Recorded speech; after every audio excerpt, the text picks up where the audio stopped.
fucking master! I tried with Sam. I wanted to save him. Well, I reckon it's a lot more complicated than that. I'm looking for my brother.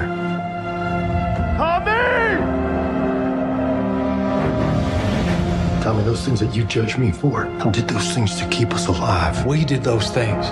They weren't things. We murdered people. Be careful who you put your faith in. The only people who can betray us are the ones we trust.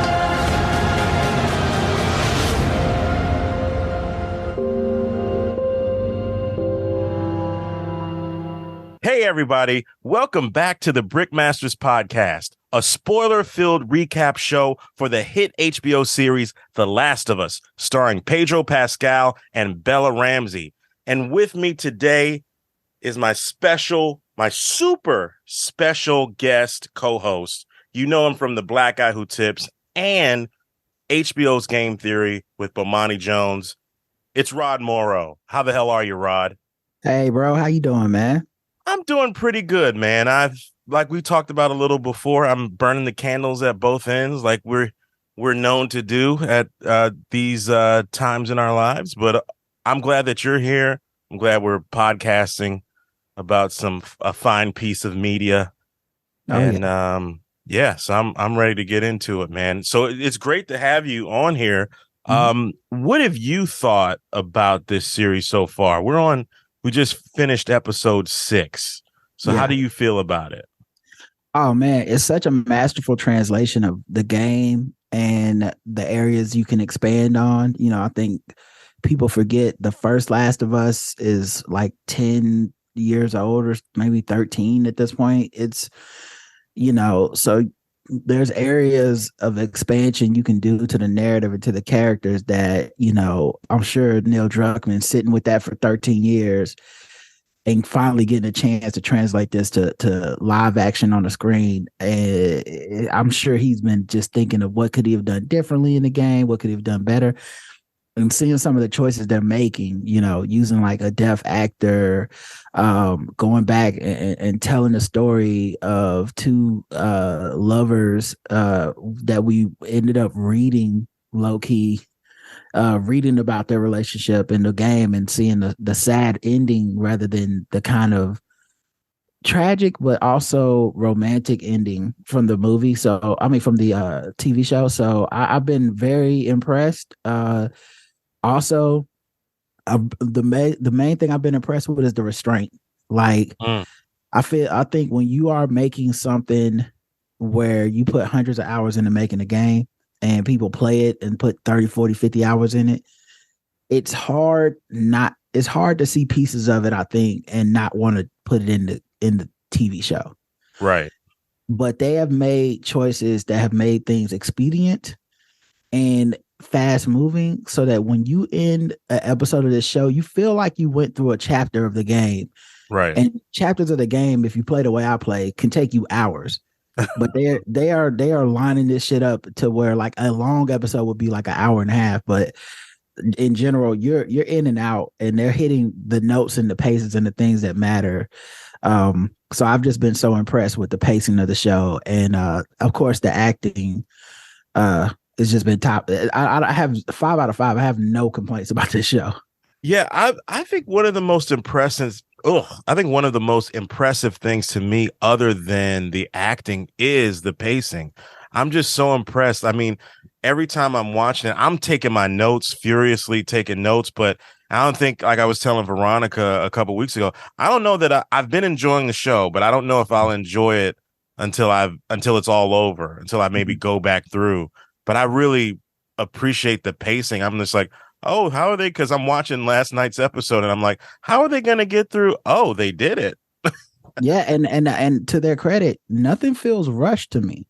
No, it doesn't. Not at all. Like, because I think sometimes when you want to have like a narrative economy, you end up sometimes rushing through shit. Like, oh, y'all get it, right? It's like, no, I feel like they spent enough time with his brother.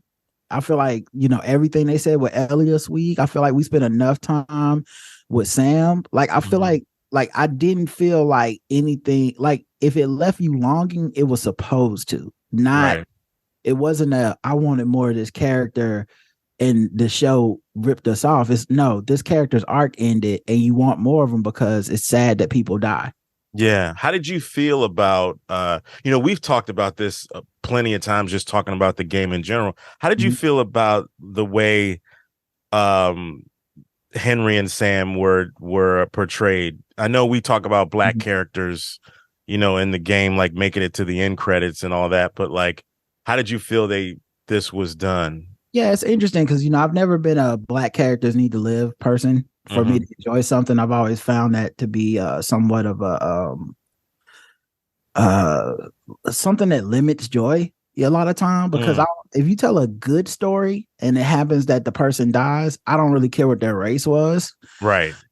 Early on in Walking Dead, I remember we would get people that write into our show and be like, "Man, the brother died." I'm like, "Yeah, everyone on the show gonna die. It's The Walking Dead." Like, you're very like, there's a handful of people that'll make it to the end, but the vast majority of people we run into are going to meet a demise. And it's just, how well was the character written? How well was it performed? And how did they go out? And so, with Sam and Henry, man, what I liked about this version is it really gave like a reason that they were on the run, and that, and like, I love how because everything is an allegory, well, not allegory. In a story like this, the people you come across are all shades of the protagonist, right? Yes. So in this case, Henry and Sam are shades of Joel and Ellie, in that you're protecting this kid. How far will you go? And what happens if you fail? Especially when you love somebody, I think the key tenet of the Last of Us universe is the danger of love, right. What you'll do for it, what you'll do to protect it, and what you'll do when you don't got it. And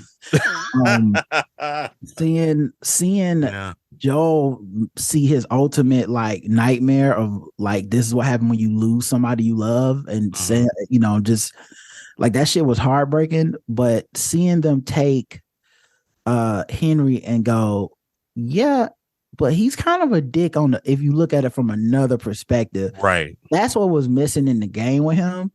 But you put that in here, and he becomes a 3-dimensional character to me, because he feels like he's kind of a piece of shit. Yeah. And he's obviously trying to help his brother survive, but then it really nails it when it's like, this is why this woman is after me, and this is why, like, they're kind of right. I sold this dude out, but I would sell out 1 million dudes for my brother. Right. And that's a theme that continues. And it's just like I always say, like, pay attention to this scene. Message. Mm-hmm. What I appreciate is the fact that I know they skewed them to be like younger in the game. Mm-hmm. Sam was like, the actor playing him is 28, but I mean, and then the guy, Kevon Woodard, is like 7-8 years old, and it just made it even more like intense. And then just the way that they looked on camera, just like, oh, these are still young. Obviously, Sam's a baby, but Henry's like, he's a kid. You know what I mean? Mm-hmm. So I really appreciated that. Like, I mean, I called her obviously a post-apocalyptic Karen and everything. Yeah, she kind of was, though. She was, yeah. But I love the perspective of hers was about, she failed to protect her brother or whatever, and then she felt like, I'm gonna make the whole fucking world burn. I don't have that love in my life, and so if I gotta kill kids, I'll kill kids, because I'm gonna get my get back. And that's really the danger of love, is at the core of every single story and character in this show. And I love that, because I'm one of those people that believes in that. Yeah, it's great, man. I'm really enjoying it. Glad you're here. We're gonna get into this. This is episode 6. Ken, directed by Yasmila Zabarak. I believe that's how you pronounce it, and it's written by Craig Mazin. And I'll read a little blurb. After ignoring the advice of locals, Joel and Ellie descend deeper into dangerous territory in search of the Fireflies and Tommy. So we open on a flashback of Henry killing himself and Joel trying to stop it. Mm-hmm. And that's the thing that sticks out. That's essentially an act break in the game, end of a chapter. And then we get a title card that says 3 months later, and it's the beautiful snow. There's an image of the vast snowy region of the western region of the United States. We see a deer carcass hanging, actually a carcass of a buck hanging about. There's an unidentified man carrying freshly killed rabbits into a cabin. He's carrying a bow and arrow. He hangs up the rabbits outside of the door, and then he goes inside and he sees his wife. He puts down the bow and arrow, and then you hear Joel say off camera, "And the gun." And then the man says, "Who the hell are you?" "Just passing through." The man does as he's told. He asks his wife, "Why didn't you shoot him?" He says, "The gun's all the way over there." "He didn't hurt me, by the way." He said, "You made him soup?" "Yeah, I did. It's cold out." And they don't. So essentially, they don't see Joel and Ellie as a threat. And she says, not that much threatening. They're seasoned veterans of the apocalypse. I also noticed, I don't know if you peeped this, but when he first looks at his wife, she makes eyes toward like someone's in here over that way. And I don't know, because they were so calm, I actually don't know if he picked it up and was like cool, or if he just didn't notice, because that's just how chill these folks were. Yeah, just all this intense show just turned into Reservation Dogs, like off the rip, which is a great show. Yeah. And so then wait, so he says, "He didn't hurt me, by the way. You made him soup." So yeah, it's cold out. And they don't see him as a threat. He's got a girl with him. Joel wants them to tell him where they are. And he says, "You got a map? Why are you lost?" Ellie says, "Because we missed all the street signs in the enormous fucking forest." And they laugh at Ellie. And Joel says, never mind, Ellie. And he's never mind her. And he points to the map where they are and says, "It better be the same as your wife's answer." And this is an interrogation tactic that we see in the video game, and it's much later in the game, and the circumstances are much more dire than we're in right now. Right. So I was kind of like, okay, all right, Joel, it's a little bit too much on these elderly people. Well, he wasn't torturing them or anything. No, he wasn't torturing. I love when she says, he's like, "You didn't ask if you hurt me or something." He goes, "I got eyes." But also when she curses about the forest, the dude goes, "Holy." Yeah. I love I'm 2 seasons in. I've seen 2 seasons of Reservoir Dogs. It's just like that expression is like, oh, okay, this kid. Like, I just love, like, it felt very much like, man, white people be letting their kids do anything. Yeah, basically. Yeah. And so he says, so the man asks her, did you tell him the truth? She says, "Yeah." Are you telling me the truth?" She says, "Yeah." He points to the location on the map, and Joel says, "Well, you found a great place to hide, I guess." And the old man says, "Hide? Came here before you were even born, Sonny. Get the hell away from everybody." And we find out that this guy his name is Marlon and his wife is Florence. They don't say it, but that's who they are. Marlon's played by Graham Greene, and Florence is played by Elaine Miles. Graham Greene, famous actor, has been Dances with Wolves, Wind River, really talented actor. And Marlon says, okay, Joel's asking, because he's trying to find his brother and all this. Have you seen this guy? Have you seen my brother? Does he look like you? He says, "Yeah, a little bit." And then Marlon says, "I didn't mean to upset you about your brother, but if you come this far, then you know what's out there. You seen Cody, Laramie, Wind River Reservation?" Ellie says, "Yeah, got close enough. They're all crawling with infected. Anywhere people used to be, you can't go there no more," he says. And he says, "You heard the name Tommy?" He says, "No." And he said, "What about the fireflies?" Florence says, "We get them in the summer." And Ellie says, "Not the bugs, the people." And then they said, "There are firefly people?" And Marlon and Florence laugh. And I think that joke is kind of important. I kind of sensed like a little more. Well, we'll talk about it. You got any advice about the best way west? And he says, yeah, go east. Never go past the river ever. And he points to this area on the map where he's talking about. And they said, what's past the river? Florence says, death. We never seen who's out there, but we see the bodies of what they leave behind. Some infected, some not. If your brother's west of the river, he's gone. And Ellie says, you can't scare us. Florence references over to Joel and says, scared him. And then Graham laughs. Joel and Ellie leave. What did you think about this opening sequence, Rod? Well, I want them to have their own podcast because I feel like them giving us like a weekly episode of just what's going on in the apocalypse would be amazing entertainment. Yeah. But also like it was obviously well acted, another great cold open kind of ish scene. And we learned, like, I love that they weren't afraid of Joel and Ellie. It was kind of like, isn't this interesting? And partially because they didn't really seem to pose a threat. I don't think Joel and Ellie were attacking them that way. Right.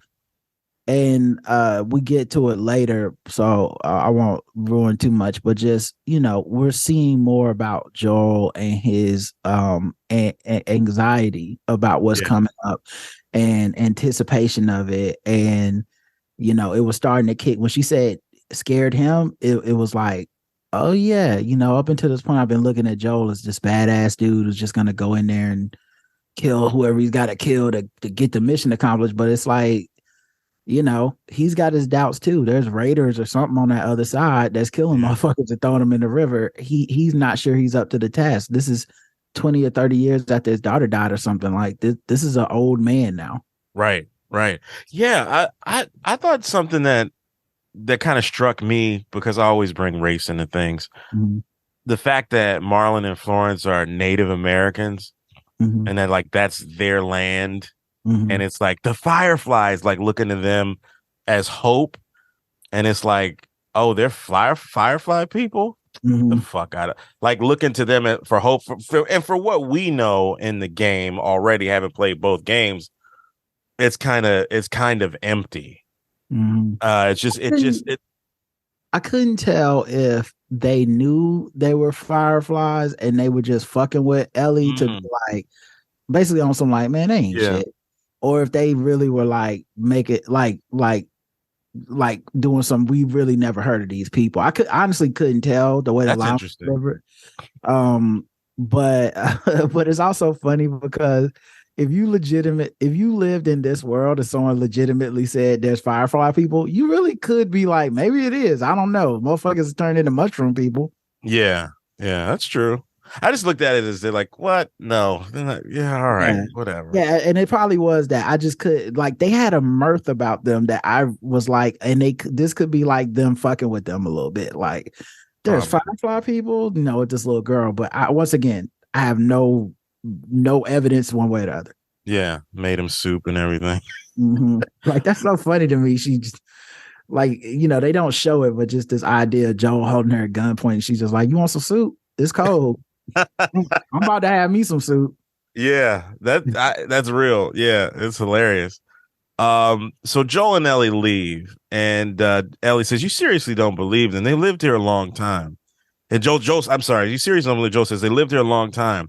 Ellie steals a rabbit. She steals 2 rabbits actually. Joel tells her to put it back, and she says they don't know anything. They've never heard of the Fireflies.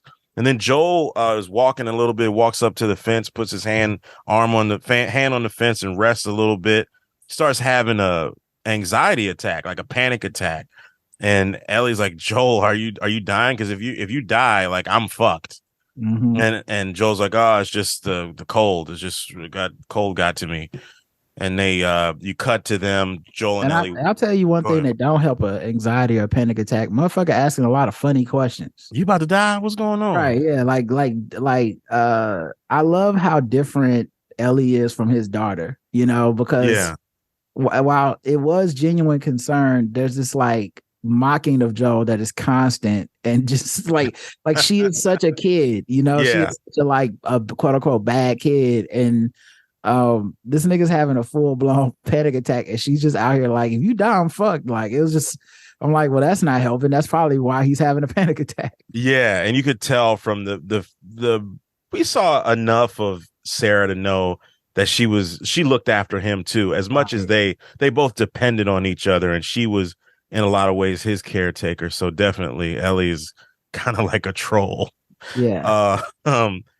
So they're walking. You cut to them walking, and time is passing, and really nice, beautiful shots of the scenery out in the west, the lovely landscapes. They get to what looks like a frozen river, and then Ellie says, "Oh, the river of death, scary."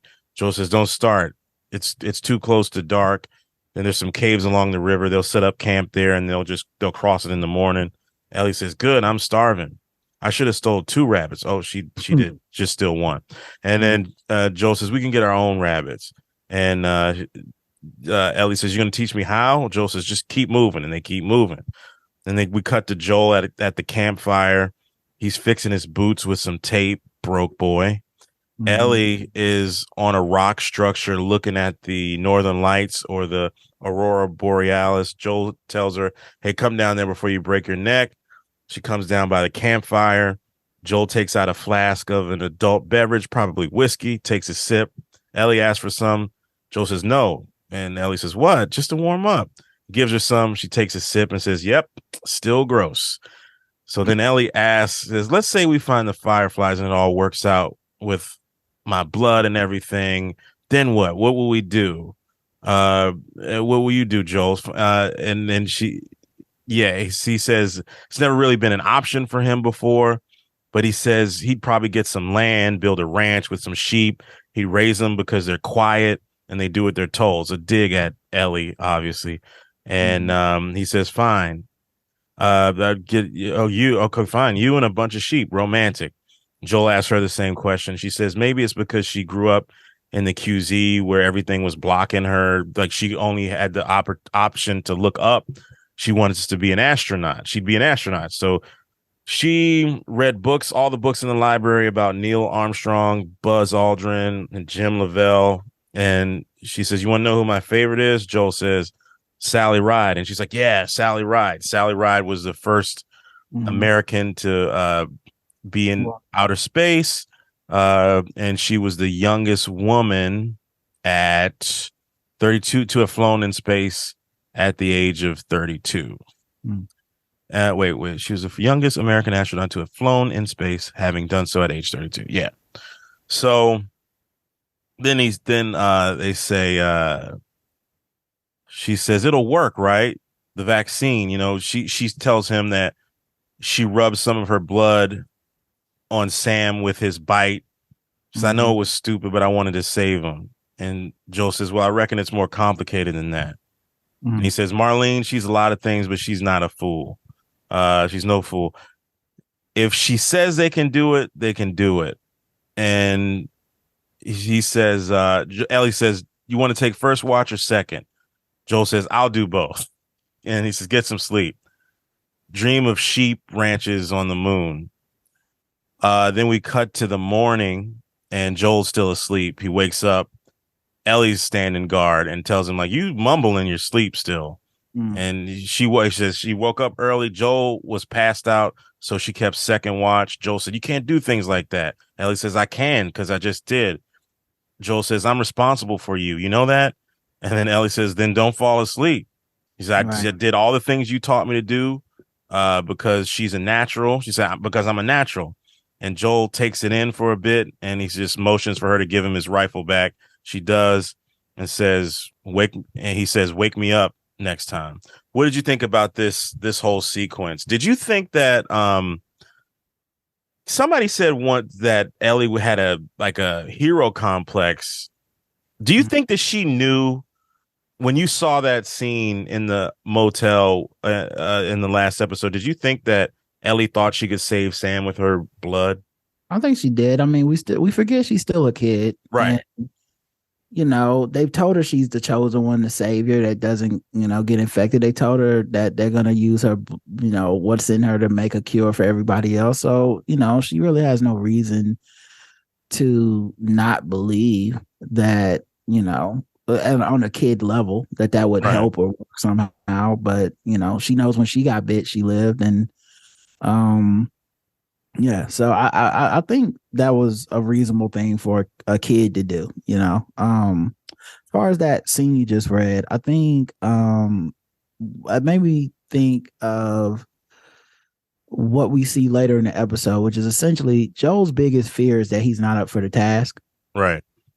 And falling asleep instead of doing that second watch is like some low key, like, yeah, you ain't built for this no more. Like, you thought you could just stay up through the whole night, get up in the morning and keep trekking. And it seems that you actually do not, you washed, you like me trying to watch that second game on TNT on the Thursday. It's like, my God, I don't know. Yeah. So I think that was his biggest fear. And of course, Ellie being a kid and a troll she's mocking him, but she's also pointing out his biggest fears, and it's needling him the entire episode, if not the entire series. She's pointing out these things that he's insecure about. And this is one of those times where she's like, yeah, I got it. Cause you can't do it. You asleep, Yeah. Yeah. He is not the impossible white man in the video game.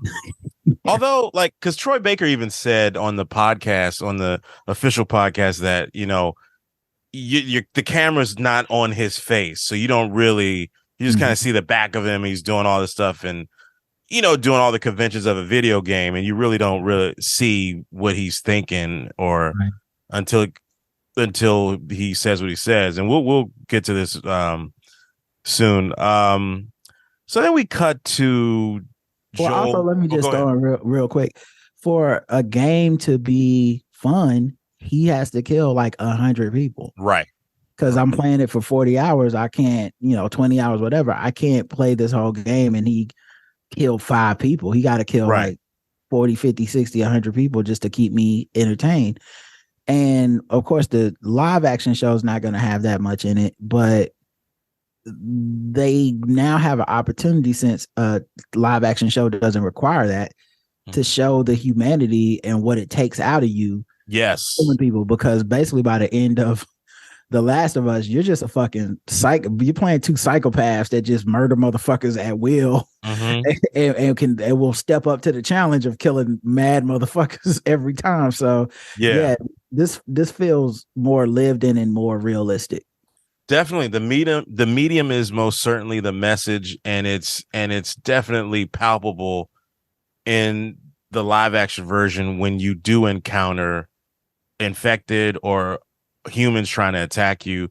And I really love that they're leaning into Joel being not being an impossible white man. Yeah, I mean, he is an impossible white man, but it's just turned way down. Like, yeah, he, like, Impossible White Man, he's one of my favorite versions of it, old Impossible White Man, where like Liam Neeson had Taken, where it's just like he washed, but he will wash your ass too. So right. And it's the hero. When the hero doubts himself, that's the more interesting story too. And that it's not to say like I'm not team Joel ain't shit. He, I'm not one of them people. I love this. I really love the direction they're going with him, and we'll probably talk about the scene that's probably going to win him an Emmy or a Golden Globe soon. Okay, so we cut to Joel shooting off a shot. He's trying to see if anybody's around. We don't hear anything. And they continue across the bridge. Amazing shot. I really love that. I'm assuming it's the Bridge of Death. I don't know. They continue to walk on. More time has passed. Ellie's trying to learn how to whistle, but she can't. That's in the game. She says, how do you do it? Joel says, talent. She says, whatever. You should teach me how to hunt. And before Joel can say anything, she says in a playful tone, like, she's a girl, she can't handle it. Joel says, you can handle the shooting, not so sure about the dressing. And that means gutting the animal from the inside. And then Ellie says, why don't they call it undressing? But she's still interested in it though. And then they walk up on a dam, and Ellie says, "Damn!" And Joel tells her that you're no Will Livingston. And Ellie says, "Yeah, but who is?" I fucking love that callback. That's so good. The poet laureate Will Livingston. So, and she looks at the dam. She says, "So that made electricity?" Joel says, "Don't ask me. I don't have a clue." And Ellie says, "You could have just made something up. I would have believed you." And they walk up on another river. They walk up on another river. Ellie asks, what if this is the river of death? Foreshadowing. Joel pulls out his map. They keep walking a little bit further until they essentially get ambushed by a crew of people on horseback with guns pointed at them. One of them's a black woman. Joel says, we ain't looking for no trouble. We're just passing through. One of the men says, "Drop the gun." Joel does. The man then tells Ellie to move back 5 steps. 5 steps from eternity. All right. Joel tells her that she'll be okay, and Ellie does. She backs up, and the man asks, "You've been near infected?" Joel says, "There's no infected out of here. There's no infected out here." "The hell there ain't." The man whistles for his dog. A guy brings out a dog on a leash. He says, "Last chance for a bullet. If you've been infected, he will smell it and rip you up."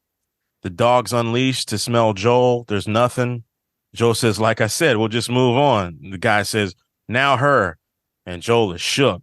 And the dog starts growling. Then up on Ellie. Then he starts to lick and play with Ellie.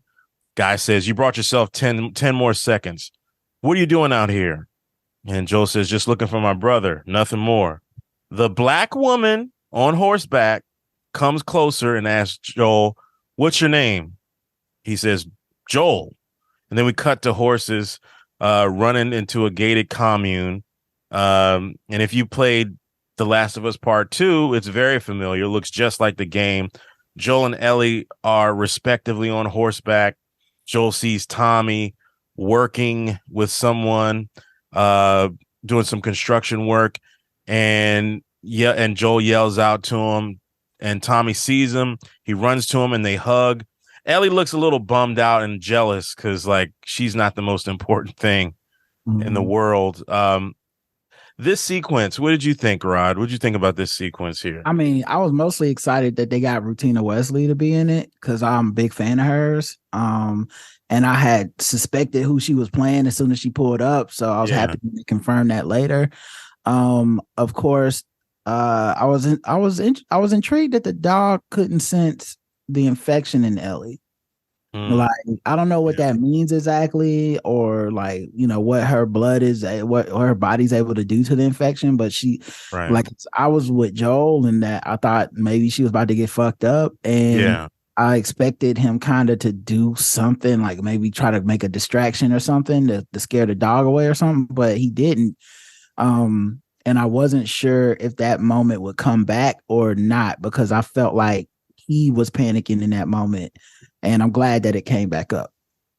Yeah, I love that you could just see the fear in Joel. And it's just going on to what we were just talking about, the vulnerability and the constant anxiety that he has, because he's starting to fall for Ellie as a daughter.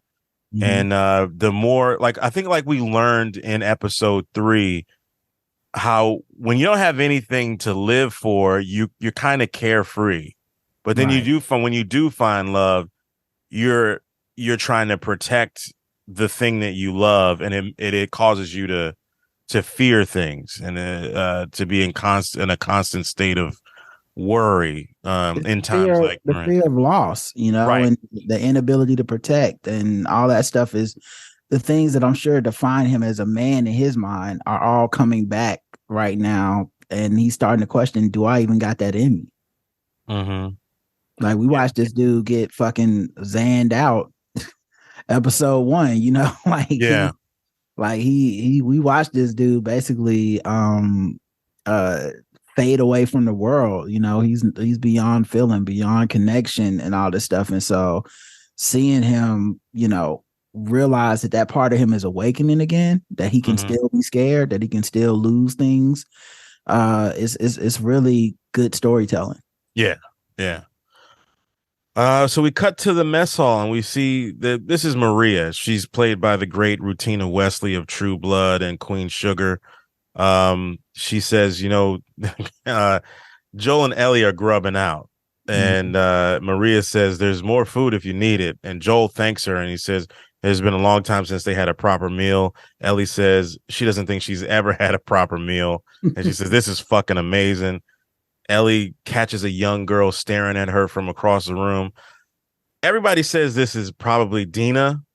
I was trying to be cool and say maybe is it Kat, because Kat was, knowing the video game, Kat was Ellie's girlfriend when that was her first girlfriend or whatever. So I don't know, but Craig Mazin said it could be, but maybe it's not. So what are we gonna do? So Ellie says, "What?" Like Red Man, because what about what about that girl's manners? Like Joel tells her to mind her manners, and Ellie sees that girl staring at her. She says, "What about her manners?" Maria says, "Well, kids around here don't usually look or talk like you." And Ellie says, "Right, maybe I'll teach him. And I want my gun back." And Maria says, "They also aren't armed." And right.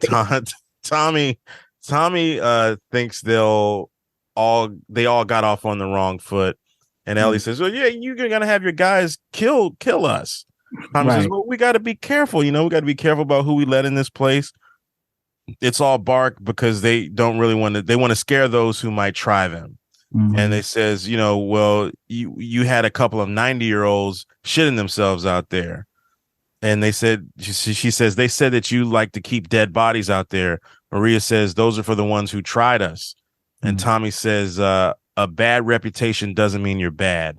Not always, at least," says Maria. And Joel says that he appreciates the hospitality, says, but he'd like to have a moment with Tommy just for family. And then right then and there, Tommy grabs Maria's hand and says, "Maria is family, actually." And Ellie says, "Oh, shit. Congrats." She tells Joel, she nudges Joel to say congrats. Joel does. And he says congrats directly to Tommy. Yeah. Not to Maria, which is very interesting. Yeah. Well, he's starting to, there's a little jealousy and animosity because Tommy didn't return his radio messages. Right. So that's a big part of it. Tommy says, "How about a tour? Should we go do another chunk, or we want to talk about this one?" We can let's do another chunk. Yeah, I like right now. I think everything's pretty straightforward. I don't really have much to add right there. Okay. Maria tells them that they settled. So basically, this is a walk and talk, and they're giving them a tour. Maria's showing them around. They settled there about 7 years ago. A particular section was already a gated community, so they built the wall from that structure. And she's pointing around to where that happened, and it stopped most of the raiding parties, but they still find pockets of them. And they said, "Oh, what about the infected?" Tommy's like, "Yeah, but they're usually smaller colonies, and they wandered off from the cities. All this is basically open country out here. It's a turkey shoot." He's talking about basically with his gun, he could shoot them. He's a crack shot, like you find out in The Last of Us Part 2. A lot of this is kind of in the game. This settlement in Wyoming was not as built up.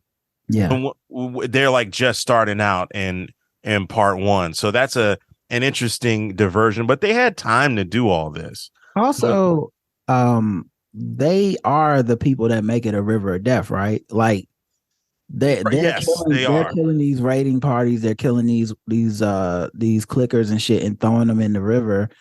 And their reputation is a bad reputation, and it's why those people that we met earlier in the show were like, "Don't go over there."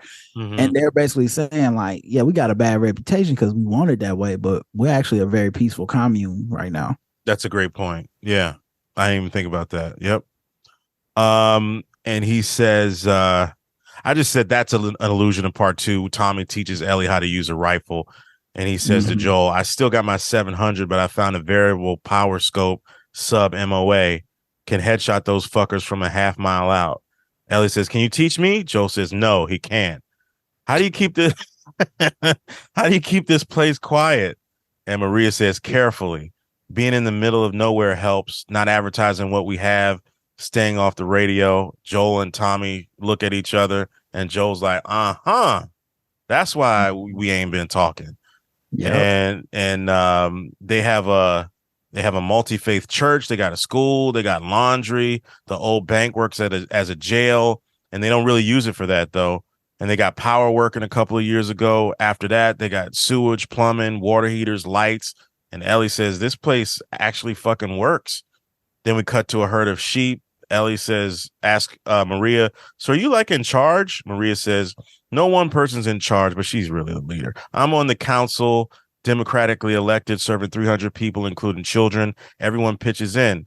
We rotate patrols, food prep, repairs, hunting, harvesting. Tommy says, everything you see in our town, greenhouses, livestock, all shared. Collective ownership.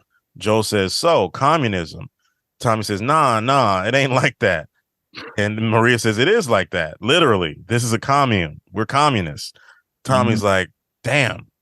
Tommy, I know Tommy doesn't say that, but he's like, yeah, I guess this is. Yeah, he stands like they're walking, but he stops and stands still for a second to like, gather himself like, wait a minute, I'm a fucking communist. Because, him and Joel probably voted Republican. And they probably voted Bush, Let me ask you this, because I don't know if you listen to Veronica and I talk about this stuff, but we bring up race, and Pedro Pascal, Chilean, Chilean American.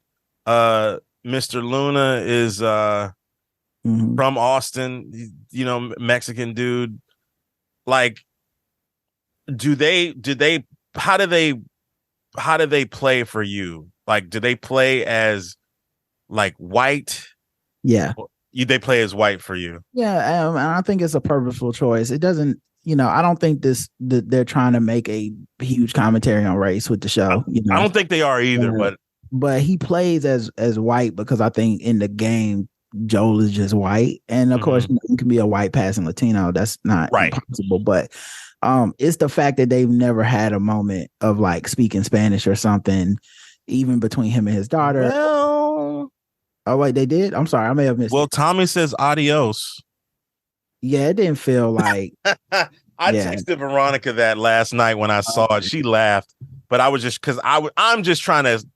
I think when shows want to make that point, 99% of the time they insert like at least one Spanish conversation between a couple people, like the white people in around, or even if it's just a code switch, so like we don't want the fuckers know what we talking about.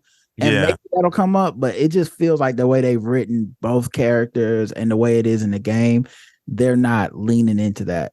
Yeah, I don't think that. Just to be clear, I don't think it's just my agenda. It's just my bar from Hot Fire Starter podcast agenda. That's all. Nah. I mean, listen, stranger things have happened though. So I mean, you could get something from them. It seemed like both actors would be able to pull it off, but. I just think Neil Druckmann and them don't seem to have that in mind right now. So we'll see. But I also have to say, love the way they're mixing it up with the casting. Me too. Like it's not a big deal that they got Rutina Wesley like in the show. Like they're not like black woman. Even though I saw people on Black Twitter trying to act like Joe must be racist. And I was like, I know y'all trying to find an angle, but in general, in the game, him and Maria come to heads because of how much he's asking out of his brother. So it was in the script either way. I don't think it was a extra level of like, yo, black ass. Exactly. Yeah. Because I even tweeted like years before the show came out, like, do you think Joel voted for Trump? Yeah. Like, and like they're like we said, like you just said, they're white passing Latinos. Veronica said that. And it's like, I've worked with comedians like that. Mm-hmm. So it's not from Texas, and it totally wouldn't be a surprise at all. No, but I just, The way he reacted to that communism was like, because their world stopped at like Bush or something. Mm-hmm. And I'm just like, yeah, this nigga voted for Bush. Both times. Because why you been living out the fucking communist dream and your ass is out here like, wait a minute. Yeah. Don't say the C word. I'm like, okay. With his brown daughter. Yeah, your brown ass. Shit. All right. So then Maria introduces Ellie to a 2-month-old horse named Shimmer, another Easter egg. Mm-hmm. We don't meet Shimmer until Tilu 2. Maria suggests that Joel and Ellie stay in the empty house across the street from them. It's pretty much untouched since 2003, but it's got the heat going, and he says could do worse. Ellie says, "Oh, trust me, we have been doing worse." Joel says, "We've been doing fine." And then Maria says she'll take Ellie over there so Joel and Tommy can catch up. Ellie looks slightly worried, and Joel just says, "You'll be fine." We kind of talked about. I think we could move on because we kind of touched on some of the highlights from this part here. So so I think Joel and Tommy are having this conversation that we're going to talk about in the Tipsy Bison, which is the bar that also in Tilu 2. Basically they exchange a couple of pleasantries. It's been a long time, and Joel tells Tommy, "You haven't aged much," and Tommy's like, "Well, you on the other hand." He asks about Tess. Joel says, "Oh, she's fine," and she's not. Right. But he's lying because for obvious reasons. He's trying to keep. If he tells Tommy about Tess, he's going to have to tell him about Ellie. He's not ready to do that yet. So Tommy asks Joel about Ellie. He says she's the daughter of some firefly muckety muck. Joel asks if Tommy knows where the Fireflies might be. Tommy tells him that the Fireflies have a base down at the University of East Colorado. It's a week's ride south, but it's severely fucked up between here and there. Infected raiders. Joel wants Tommy to join him. Tommy can't go. And he says, after I ditched the Fireflies, Maria and her crew took me in, and all they ask is that I follow their rules. They're very protective of this place. If folks found out about this place, Joe says, "Oh, the wrong people might show up." Am I the wrong people? Then shit starts to get heated a little bit. They talk about how they used to kill people, and they did it because that's what they had to do to survive. And then Tommy says, "But there were other ways. We just weren't good at those other ways." And he drops the bomb. Maria's pregnant. Yep. So that's not in the game. Right. She's a couple months along, and he's scared to death, but he thinks he could be a good dad. And Joel says, like an asshole, "I guess we'll find out." And Tommy's like, "That's all you got? Just because life stopped for you doesn't mean it has to stop for me." And Joel says, "We'll grab some supplies and be out of here. Be out of your hair in the morning." And he walks out. And he gets outside. He has another panic attack. He sees these townspeople hanging out by the Christmas tree. He sees a young mother who looks like an older version of Sarah playing with her kid, and her kid looks like a baby Sarah. And he's probably thinking if things worked out differently, he'd probably be a grandfather by now. Yeah. Your thoughts on this sequence, Rob? I mean, it was great scene, great acting. The bars were so well written because it wasn't like a direct like soap opera moment, but it was like a very much like, hey man, just because your daughter died, don't mean the rest of us not fitting to move on and try to create some happiness in this world. And that clearly became what the true argument, the true thing that was going to happen between them was just based on it's still based on losing your daughter. Like everything around this thing just rotates around that, revolves around that. And so I thought that it was intense, well written, and then that panic attack kicked in right after he's reminded of his daughter, and what happened. And and probably think his thoughts of the future with his brother and the child he's going to bring into this world. So I just thought it was like before they even articulated it later, they were planting these steps so that when you get to that speech he does later, where you're like, oh, that's what that was about. Yeah, it's something, man, because it's like you and I have talked about this game so many times. They're really leaning into what I would not say that I coined this, but this is like cowboy shit. Yeah. The way that they're talking, the way that these guys carry themselves, the way that most of the characters, well, mainly Joel and Tommy, they're cowboys, and it's that neo-futurist cowboy type deal, and they're really not gonna, but they kind of, I don't know if would you say break the mold or just show a different shade, because it's not on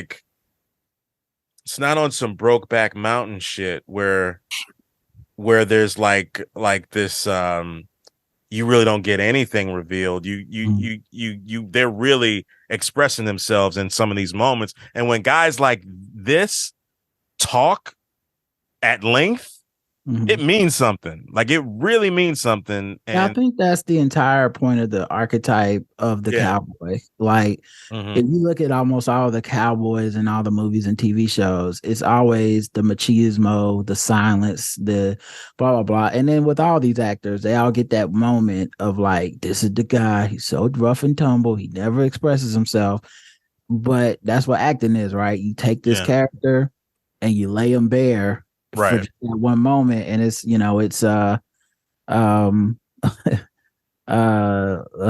is A Star Is Born, and it's my man backing out the parking lot crying because it's like he's giving you stoicism for an hour and 40 minutes. So when he cries, it means something, and so when Joel lays his soul bare, it means more because we watched 5 episodes of just the main thing is he said is no and be quiet and come down from there, and then here he is talking to the only dude in the world that will understand, the only dude that knew him before all this shit happened, and saying like, here's my real fears. Tell me something, Rod. That's a Stars Born reference. Some people might have got, 2 people in the shallow. Well, I'm more of a chicken fan. Oh, that guy's probably rich. So where did we leave off? It was a really good scene. Then we cut to Ellie coming out of the shower. Maria's left her a note telling her that she's across the street. There's some clothes on the bed, along with a Diva cup or a menstruation cup with instructions. Ellie reads the instructions and says, gross. But a couple months ago, she was excited for tampons. Right. But she's got to learn. Cut to Ellie walking outside in the video game accurate pink and white hoodie. She walks over to Maria's house, lets herself in. She goes to the fireplace. She sees a small chalkboard with the names Kevin and Sarah, with their date of births and date of deaths under their names. Maria comes in with a nice big winter coat for Ellie that she traded for. Ellie says, it's super fucking purple. Maria corrects her and says eggplant. Ellie asks for her stuff. Maria says it's in a rag pile. He says, did you get that thing I left you? Which she's referencing the Diva cup. Ellie says, weirdest gift ever. And Maria says, but useful. She asks Ellie, who cut your hair? Ellie says, world-class salons. And Maria says, let me get my scissors. Ellie doesn't want to cut. And Maria says, just to trim. And we cut to Maria cutting her hair. Ellie asks, was this like your job or something? Oh, doing white people's hair, little girl? Right. No. And she says, she was an assistant DA out of Nebraska. She used to put bad guys in jail, but she always liked doing hair. She says maybe because it was a mom thing. And she says, you were looking at the memorial Tommy made. Ellie says, yeah, I'm sorry about your kids. Maria says, it's okay. And kid, just Kevin. And Sarah was Joel's daughter. Ellie didn't know that. Maria says, maybe I shouldn't have said anything. Ellie says, no, it's okay. I guess that explains him a little. Maria says, look, I'm not going to ask you what you're doing with him, but there are clearly things you don't know about Joel, like how he used to kill people. I know about that. So then you understand my concern. He stopped killing people. Ellie says, innocent ones. And Tommy did it too. Are you worried about him? Maria says, Tommy was following Joel the way you are now. And well, and Ellie says, maybe I'm smarter than Tommy. No offense. Maria says, you are definitely smart. Would have made a hell of a lawyer. There's a whole lot you're not telling me. And she says, that's good. That's good. She's like, yeah, that's good. Therein lies the point. Be careful who you put your faith in. The only people who can betray us are the ones we trust. You understand? Message. Ellie says, mm-hmm. And then Maria says, now come on, grab your super fucking eggplant coat. Where are we going? Maria says, the movies. So I would say, before I give this to you, I would say some of this is probably like an off-screen conversation that we had in the game. Now, maybe not all the stuff about Tommy and like following Joel and all that, but definitely we know she learns about Sarah from Maria. Right. What did you think about this? I kind of feel like Ellie's met her match as far as a verbal sparring partner. What do you think? Yeah, I agreed. And also I love Maria's backstory that we get here. And I love that she respects Ellie, and she's the one also that thought of, hey, this girl's gonna get her period. You know, like something that I don't even think Joel or Tommy were thinking about. Oh, God, no. So I loved all of this interaction, and I didn't walk away like disliking either character or anything. I just walked away like those are two people that stand up for themselves and don't bullshit. Yeah. And at the same time, she's like, okay, we're going to the movies. I see who you are now. Like, I got a feel of you. Let's go watch this movie. Yeah, it felt a little bit like Robert Guillaume. Is it Robert Guillaume Benson? Yeah, Guillaume. And when he finished cussing out, Morgan Freeman said, "Now come on, let's go get a drink or whatever." Yeah, yeah, that's what it lean on me. Well, she was like, like, okay, you smart. Okay, I see what you're saying. But yeah, you can get your heart broke. You can get betrayed if you don't be careful. Now, come on, go to the movies. Yeah, a lot of this to me just seems like, yeah, it's kind of foreshadowing to the end of the season, but it's just like themes of the whole fucking game, both games. It's like, it's crazy to me. I like what they're doing. I'm not mad at it at all. Right. So we cut to the mess hall, the multi-purpose room. They're all watching The Goodbye Girl, which is a 1977 film that was written by Neil Simon, and it's the first rom-com to gross over $100 million. Richard Dreyfuss actually won the Best Actor award for Oscar for this one. And I'm going to read the blurb of this film, and we can talk about why we think they chose it. The Goodbye. So this is like the tagline. Thank you, Neil Simon, for making us laugh at falling in love again. After being dumped by her live-in boyfriend, an unemployed dancer and her 10-year-old daughter are reluctantly forced to live with a struggling off-Broadway actor. It stars Richard Dreyfuss, Marsha Mason, and Quinn Cummings. Guess it's kind of like this guy, this off-Broadway actor that Dreyfuss plays is kind of down on his luck, trying to make ends meet, and he kind of there's like this meet cute with the woman, and they kind of just fall for each other, and he says, oh, he'll never leave, and there's this daughter, the little girl involved, and then the girl, he gets this big acting job and has to leave, but he ends up not really leaving them for good. So it's kind of like Joel like wanting to, it parallels with Joel wanting to leave Ellie, even though he cares for her. Right. But he just, there's other shit involved. So that's kind of like a loose thing trying to string it together. Just in a nutshell, basically. There's other articles that go deeper than that, but that's basically the gist of it. It makes me want to see the movie now. So I'll probably rent it. Yeah, that's dope. You put me on to something just now. Yeah. So we cut to Joel. So they're watching the movie. Ellie's in there watching the movie. The whole town's practically there. And we cut to the scene. Joel is tinkering about in like a shed. He's looking for supplies. Tommy comes in and essentially apologizes. Joel is asks Tommy, is this ride to Colorado a suicide mission? Tommy says, no, nothing you can't handle. Just prepare and, do what you do. You're Joel. You good. Joel asks, have you had people go that way and come back? Tommy says, all of them. Mm-hmm. And Tommy's like, okay, man, like what's going on here? And then Joel says she's immune. She got infected, but she didn't get sick. I saw her get bit, and that was months ago. Tommy tells Joel, like, start from the beginning.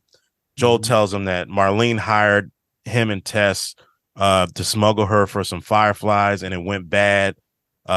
Tess died, and this is intercut with Ellie has left the mess hall. She's walking around, so you don't know where she is. So he tells him how Ellie saved his life when they were in Kansas City. This kid was trying to kill Joel. 5 years later, Joel was like, I would have destroyed him, and Ellie had to shoot him because he was too slow and too deaf to do anything. And this girl's 14 years old. He tells him about Henry and Sam, how he watched a man kill his brother, and he just stood there, didn't do anything. He was impotent, essentially. And today he thought that dog would tear her apart because if it smells something on her, that would be it would be over for her. And he just said he felt afraid and weak. He's crying. And then he says he has dreams every night that he can't remember. He just knows that when he wakes up, he's lost something. He's like, I'm failing in my sleep. And that's all that he does. It's all he's ever done is fail her again and again. And he's saying like he has to leave her. And he said, like you have to take her because make this a better world for your kid. He's pleading with him at this point. And he says, you can't tell anybody about Ellie, not even Maria. If you tell, they'll shoot her. And he says, this is the last thing I'll ever ask of you. I swear. This is like not in the game. We know that in the game, Joel intends to leave Ellie with Tommy, but he's just like kind of like going to leave her and walk away. But Joel is is broken at this point. He's really broken. What do you think, Rod? I just love the depth of this conversation. They really turned this is why this show was made. This scene right here, because they took something from the game that you almost take for granted and they don't really give you the true explanation, and they give you a better explanation because killing people would take a toll.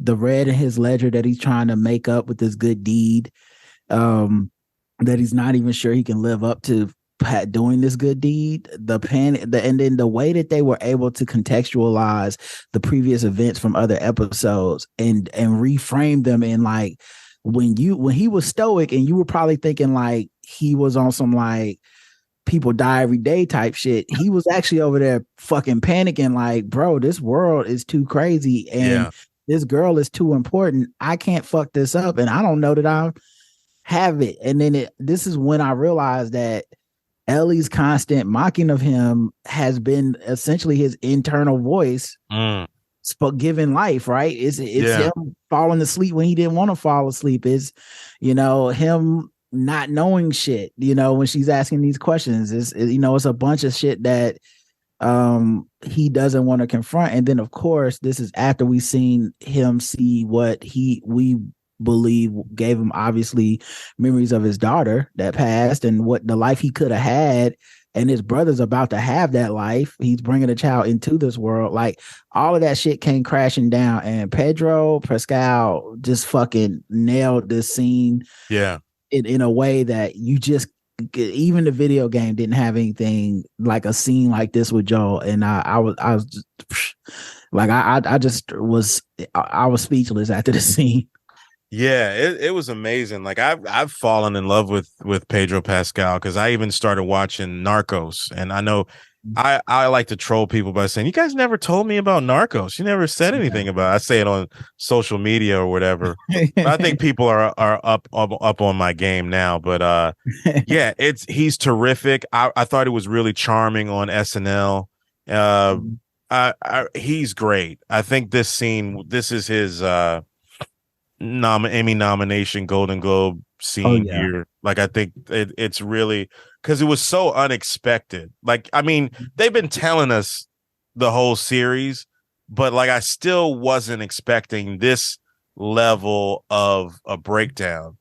Especially like the scene, guy. I think it's episode 4 when they're driving. Yeah, right before when they get to Kansas City. And he's telling Ellie about, some people, fight for the wrong thing. And he's telling Ellie about Tommy. He's probably the first time he's ever said something about Tommy. And he's a joiner. He's this, he's that. Very loquacious in that scene. But this one is just like, oh, shit. Yeah, I really dug this one. Yeah, normally with these stoic types, like a little bit goes a long way. So they could have condensed this to a few lines if they wanted to, but I love that they gave him a whole monologue to like really expound and bare his soul. And I mean, and at the end, when he finishes this, you're like, Tommy can't refuse. Right. And he agrees to go. Because it's like no way that man breaks down like that. And then you go, yeah, too bad, Right. And Tommy agrees and he says he'll take her out at dawn. And then we cut back. I think doesn't he even say like you're younger than me, you're strong. Oh like, yeah. He like, bro, it was just complete wow. Yeah. He really gives it up. It's a great scene. I would have done the whole monologue, but like I was under the gun. No, don't. I was just that's not me complaining. I was just asking because I didn't remember. No, he did do that. Like because he was at his wit's end, and it was so unexpected, but I was pleasantly surprised by it. Yeah. And Tommy, he agrees he'll take her out at dawn, and then we cut back to the movie. Tommy's come back into the mess hall. He looks at Maria, and they basically have a knowing look at each other. He's like, "Yo, baby, I gotta go," and Maria's not pleased, but this is what has to be done. So Joel goes Joel goes into the house that they're supposed to be staying at. And this scene is essentially like the game, but not. And I guess we'll talk about that after maybe this little blurb here. Or we'll do this little chunk and then talk about it. Yeah, okay. Joel goes back into the house, goes into the house. The scene's essentially just like the game. Joel's trying to explain to Ellie why it's better for Tommy to go with her than to go with him. Ellie's pissed. She says she's not Sarah. She's lost people too. Joel says, you don't know what loss is. And Ellie says everybody she's ever cared for has either died or left her. And then she says, everybody fucking except for you. Just like the video game. And she says, so she wouldn't be safer with anybody else. She'd just be more scared. And then Joel says, you're right. You're not my daughter, and I sure as hell ain't your dad. And come dawn, we're going our separate ways. And then Joel leaves the room. And then he has a flashback to hanging ornaments on a Christmas tree with Sarah. We cut to dawn. Ellie's in the bedroom. She's with her. She's wrapped up in her eggplant coat, ready to go. Tommy comes in to get her. They walk to the stables. Joel is already there. And then Ellie says, you came to say goodbye or something? Joel says, no, I came here to steal one of these horses and go. Tommy says, I would have gave you one. Joel says, I know. And he says, anyway, that was 30 minutes ago, and I guess you deserve a choice. I still think you'd be better off with Tommy. Ellie cuts him off and says, let's go, which was like really a sweet moment. Almost, I could have teared up there, but I didn't. And Tommy tells Joel to head southeast till you get to I-25. It's right off the interstate. Shouldn't be hard to miss. They hug. Tommy says, there's a place for you here for the both of you. Joel says, counting on it. And Joel asks to borrow Tommy's rifle since Maria took his. And Tommy says, I already said yes. And then they head out. So in the game, because the medium is the message, right? In the game, Ellie finds out that Joel wants to leave her there with Tommy so Tommy can take her to Colorado. Right. When she finds this out, she steals one of the horses and runs away to some abandoned house. So Tommy and Joel go to chase after her, and then they encounter some bandits or hunters. And then once you kill those hunters / bandits, you find Ellie in this house. Then you have that conversation that we just talked about. And that conversation gets interrupted by Tommy because he busts in the room and says, we got company. So you got to clear the house out of those clear the house of those bandits. And then you go back to Jackson and you go on, they go there. Joel and Ellie continue their journey to Colorado. What did you think about this sequence, Rod? Oh yeah, it was great. It was, this is because like I said, this is the part where I'd say it's the economy of storytelling. It's pulling back and being like, we don't need that part from the game. We can get that all from this like 5 minutes of them talking at the stable without all that shit. And I love that they kind of flipped it and remixed it and made it, because at its core, that's where she was. That's the whole thing in the game. She felt the abandonment he was going to do to her and was like, I'm out. And so we still got that abandonment conversation and then his redemption or, 180 the same way. So yeah, it all connected for me. Yeah, it was great. Yeah. Okay. So then after this, home stretch. This is the home. I'll do all of this and we'll talk about it. Okay. So we cut to Joel teaching Ellie how to shoot. Ellie's not good yet, and she's complaining. You're like, oh, this doesn't aim, shoot right, or blah, blah, blah. And Joel basically says, I'm going to show you how it's done. And he shoots it, nails it, and Ellie's like, you dick. And then you cut to them riding away, and you see the target says, like, asshole on it, and Joel has shot right through the hole in the H, like dead center. And that was like a cool shot. I like that. Also, it's funny because earlier he had said that Tommy couldn't have used that rifle. Yeah. And taken something out from half a mile. He was just talking that talk. Yeah.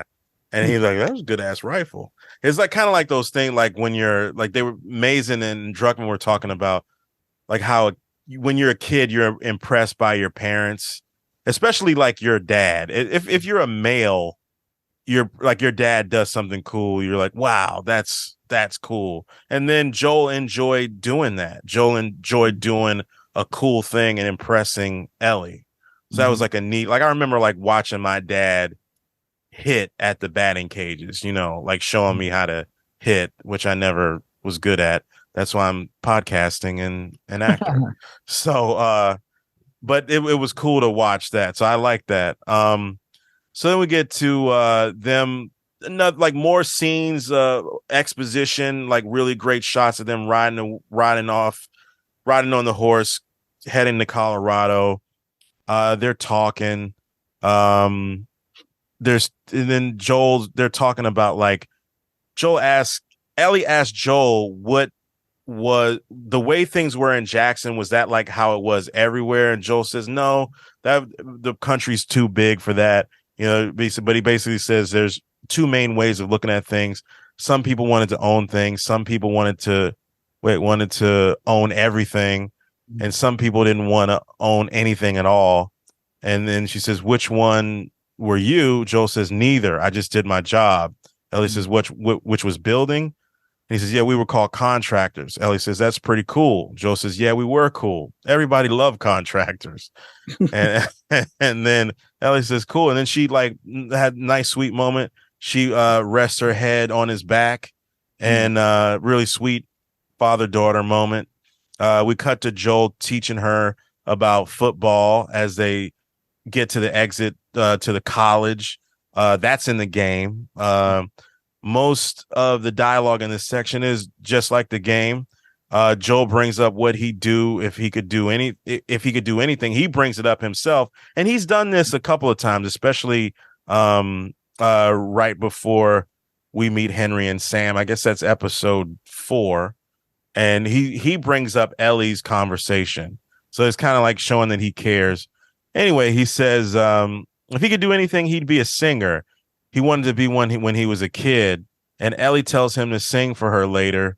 And he's like, I don't know. He says, you're laughing at me. He says, well, I'm not. No, I'm not, And he says, like, look, you got to sing for me later, especially if I'm going to save the fucking world. It's the least he could do for her. And they're going riding around campus. There's nothing around. It's just monkeys. The first time Ellie's seen monkeys in her life. Then they see a firefly symbol on a sign that's pointing in the direction of the science building. Nobody's around.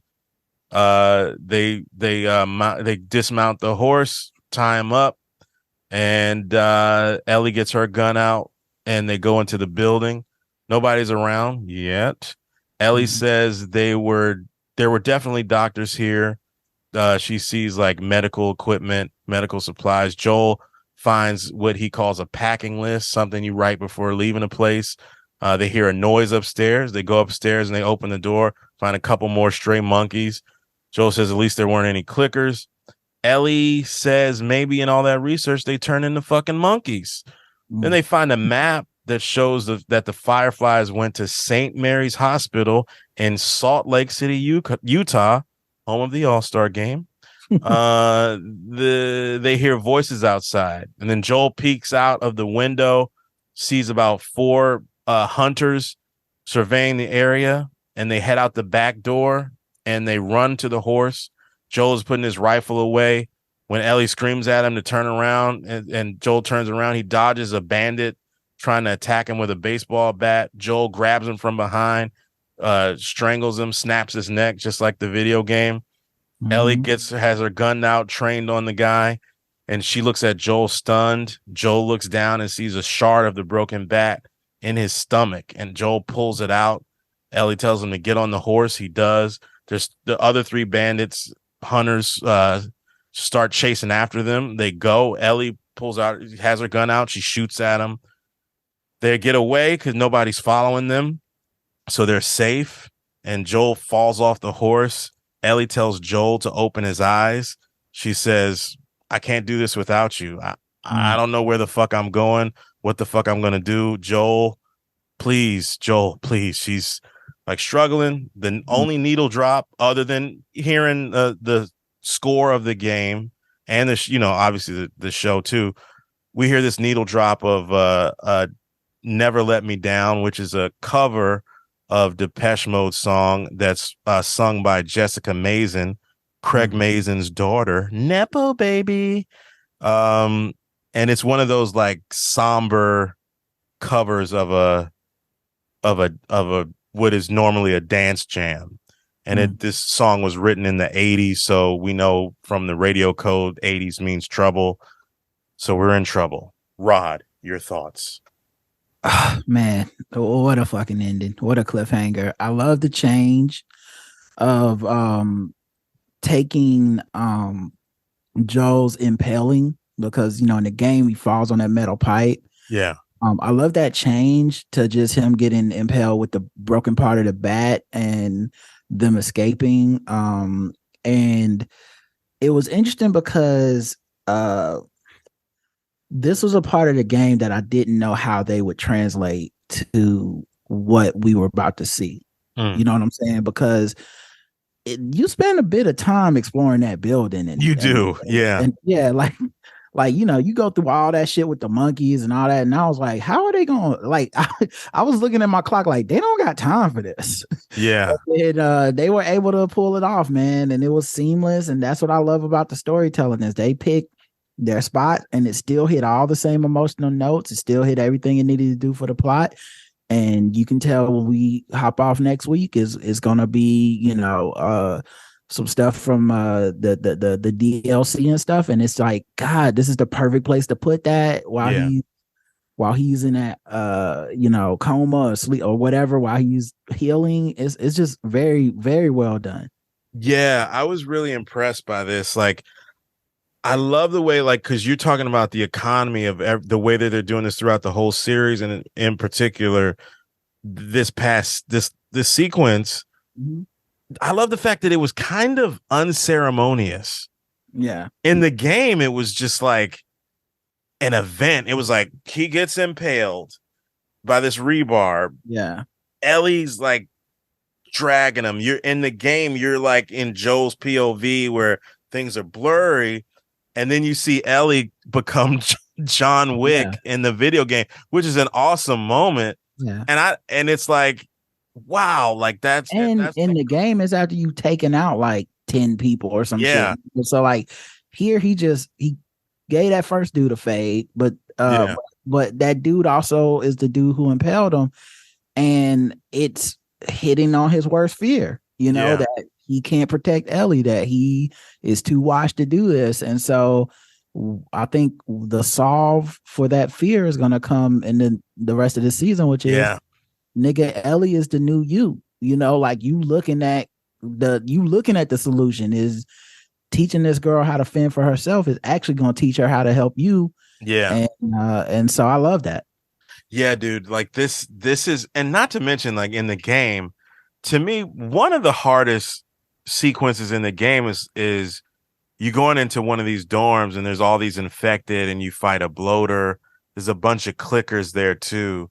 And I remember the first time playing it, like not knowing anything, it was hard. And I look at the way some of these people play it on playthroughs on YouTube. It's like, fuck you guys. Yeah. It's hard as shit. I can't do all that. Yeah, it's hard as hell. And you go through all this.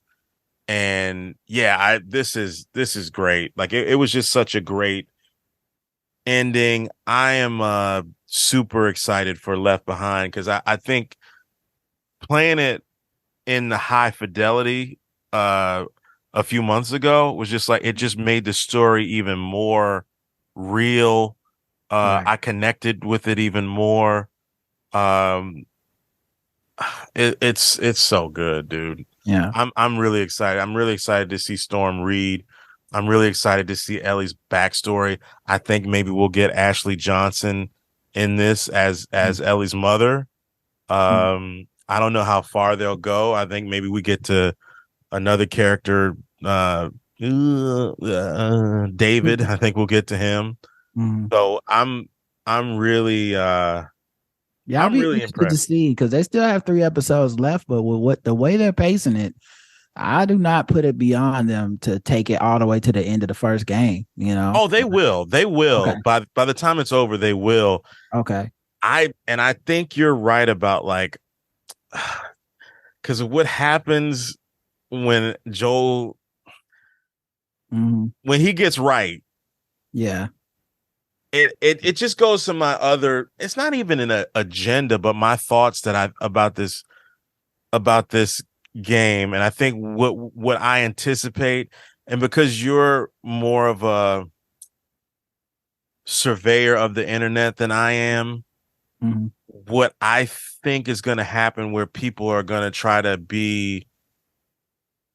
have all this sanctimony about like the right thing to do. Oh yeah. The finale is gonna definitely end with everyone going back to questioning Joel as a character and as a good person. But if they do that, that's fine. But just understand that every single episode of the show has been foreshadowing that love is a destructive, dangerous force. Yeah. And when push comes to shove, right and wrong, love is about protecting itself.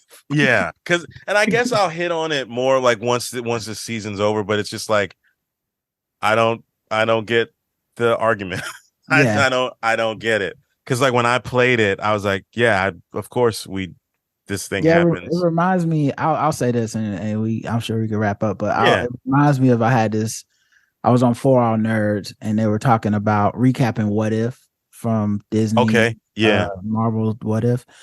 And they were shitting on Doctor Strange because he kind of becomes evil because he gets obsessed with trying to bring his woman back to life and essentially ends up like destroying the rest of the universe. And everybody was talking about how bad it was, and I was like, yeah, I don't know, man. If Karen died, I think I'd fuck all of y'all. Like, like honestly, I'd be one of them. Y'all would. I just had to be the bad guy because, like, if I have the power, if you're saying there's a way, I mean, maybe it just hit different for me. But I'm like, yeah, the rest of the world wasn't that cool anyway. So I feel like that's kind of that's the danger of love. That's the thing people don't like to admit to themselves. Yeah, damn, you made me think about Eternal Sunshine of the Spotless Mind. You saw that, right? I think so, but it's been a long time ago. It's 2003. It's like 20 years ago. It's really good, but it's been a long time. But like being in love with somebody so much, you break up and basically you want to erase that person from your memory. From your brain, yeah. Because that's a total pain is too much. Yeah. So yeah, man, it's I really don't see. Yeah, I'm excited about it. I think this is great. Rod, I mean, hey, dude, like, thanks so much for doing this. No problem. Thanks for having me, man. You came in the clutch like Robert Ory in the playoffs. Well, I know I'm replacing Vero P for the week, but I appreciate you having me on and allow me to talk and to do that thing. And anytime you need me, just let me know. Of course, yeah. Maybe we'll try to do like a little roundtable thing for the last episode. We'll see what happens, but you never know. But yeah, like this was great, man. Plug some stuff. I know people that listen to this podcast know about you, but do it anyway. There might be new people. Yeah, social media, you can just follow me at Rodimus Prime. I think my TikTok is Rod TBGWT. I got a Black History Month series going on right now. So y'all should check that out if you get a chance. And I write for the TV show Game Theory with Bomani Jones on Fridays at 11 o'clock at night. And you can also watch it on HBO Max, and they do count those streams. So if you want to watch it on HBO Max, you don't feel bad. It's fine if you don't watch it live. And check out my podcast I do with my wife. It's The Black Guy Who Tips, and Chris is a frequent guest on there. And we appreciate you for having me, bro. All right. Thank you, everybody, for listening. Really appreciate you. And we'll talk to you next time. Take it easy, everybody.